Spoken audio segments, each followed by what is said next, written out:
33-ші сұрақ. Көлшікте бір жапырақ лилия гүлі өседі.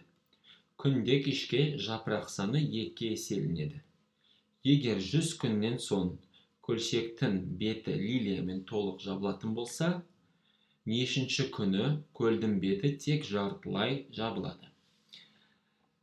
Мысалға, осындай көлшекті алайық. Көлшек ол кішкентай көл осындай. Кішкентай көлді көлшік деп атаймыз. Оның ішінде лилия гүлдері өседі.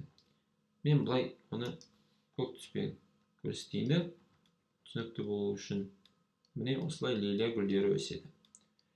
Әр күні лилиялардың саны 2 еселейді. Қараңыз, мысалы, бірінші күні 1 гүл өсті, екінші күні жапырақ саны 2 еселенеді. Сонда 2 болады екінші күні.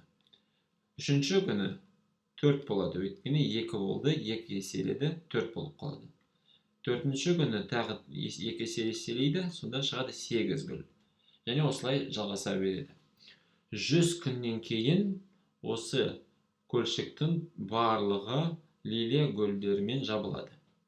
Енді неше күн бұрын дейді, бұл жақта жартысы жабылды.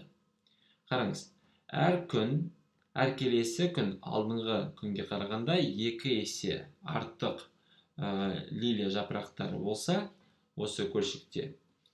Егер соңғы 100-ші күні барлық беті жабылған болса, одан алдыңғы күні, қараңыз, мысалы, 100-ші күнде, 100-ші күн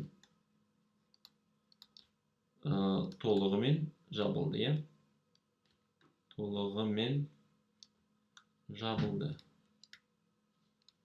Сонда 99-ші күні оның жартысы жабылады. Өйткені 2 есе кем болу керек.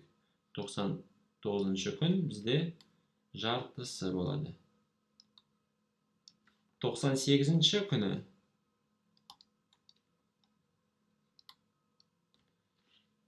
бізде оның ширегі жабылады. Ширегі, бұл жақта, ол жартысының жартысы ширек деп атаймыз. Орысша четверть. Енді мына жерде біздің сұрағымызда сұрап отыр. Нешінші күні көлдің беті тек жартылай жабылды? Жартылай жабылған күні ол 99-ші күн.